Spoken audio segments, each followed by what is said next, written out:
Ashama harka fuun akkam jirtu nagaa keessanii ani nagaa kootu rabbitti haa tolu isinis nagaa akka qabdan abdiin qaba.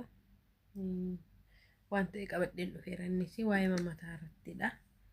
Kanan agartu jedhee yaada yeroo darbe viidiyoo isaa isinitti agarsiiseen ture. Amma kunoo akkaataa ittiin fayyadamee faayidaa isaa argaa jiruun isinitti agarsiisa jedheetanani. Amma kunii roosmarii fi abasuuda gurraacha yookiis immoo as maal jedhama arabiffaan habba aswad jedhama na fakkaata. Abasuuda gurraacha sun qurunfullee roosmarii waan sadii jechuudha. Waan sadiidha. Kanaatiifuu akkas godhaatii itti fayyadamaa baay'ee jijjiirama mataa keessan irratti agartu.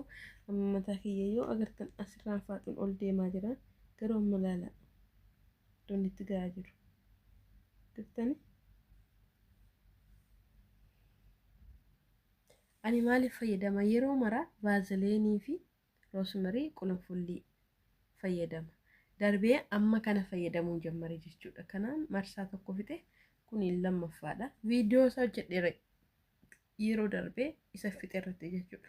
Kana garuu viidiyoo isaa toon hojjetiin dagadhee erga mataa kiyyatti masaajiin godhadheen hin yaadadhee kanaatiifuu itti fayyadamaa sinillee siniin jedha. Walumaan haa ilaallu.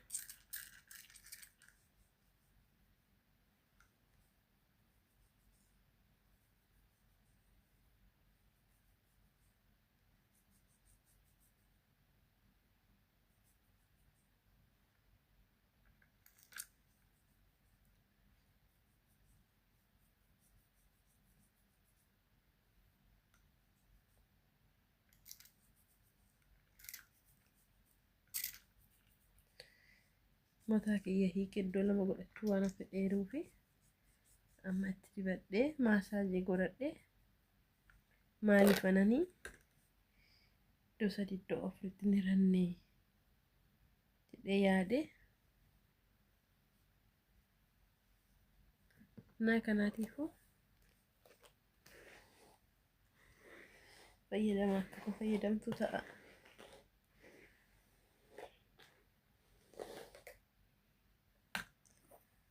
Ini booda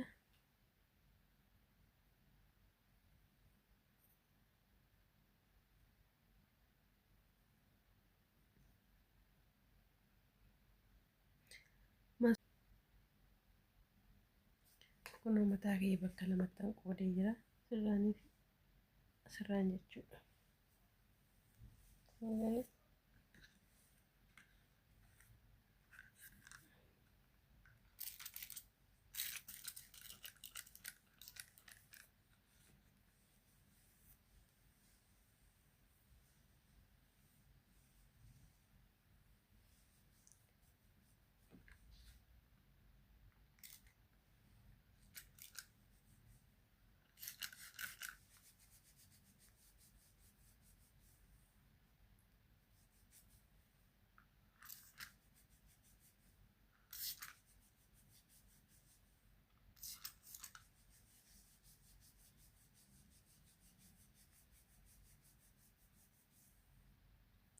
Maaltas nama ja'a yaa Rabbii.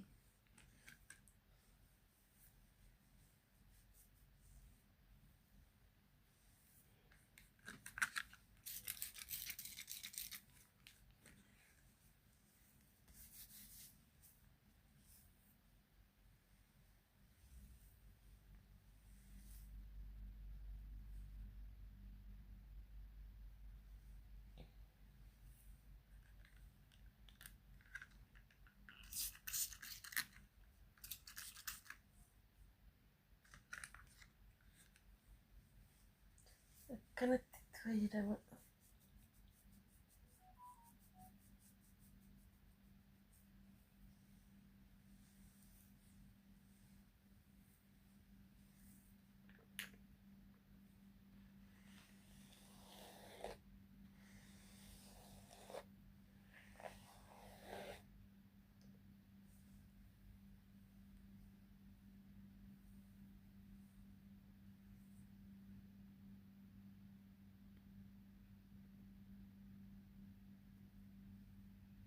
agartanii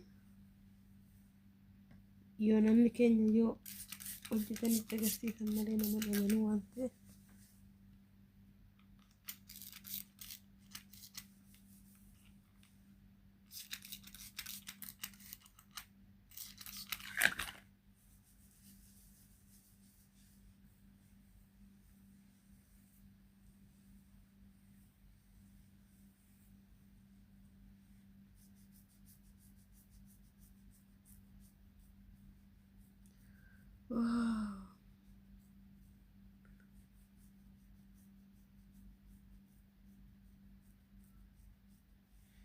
ani tuh namni mataa koo masaajii akkas naa goote tuma namni akkas naa gooraa fe'an maaliif namatti tola.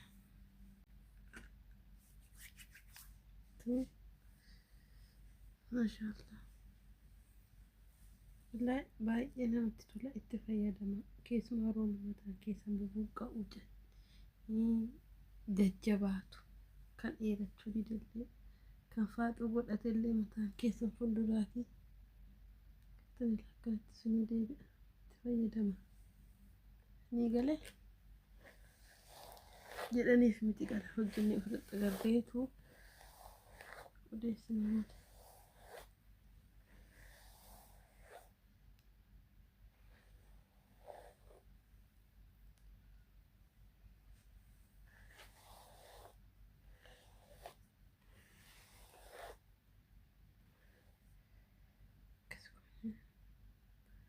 Baroonni firiizii gochuu barbaadan kun akkanumatti akkas gootu.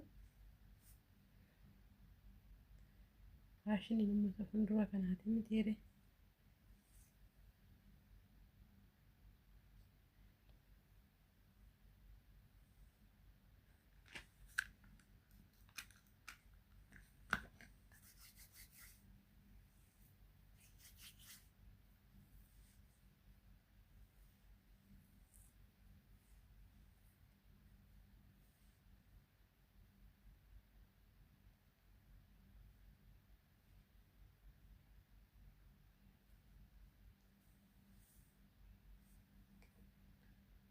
Kan wanti firiiziin kanatti lafa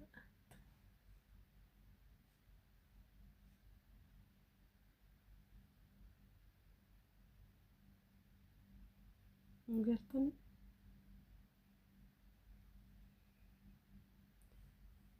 garuma isin barbaaddan itti isin ofa mataa keessan yoo itti fayyadamtan lammas ilaala kun akkasiin fiiga.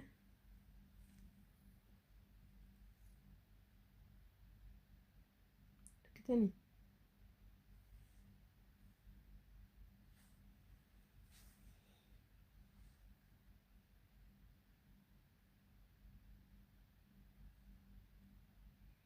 itti fayyadama isin fayyada. Ilaa mataan qophiidhaan mashee kana gidduun dibadhani gurguraa keessa yabbuu isin fayyada.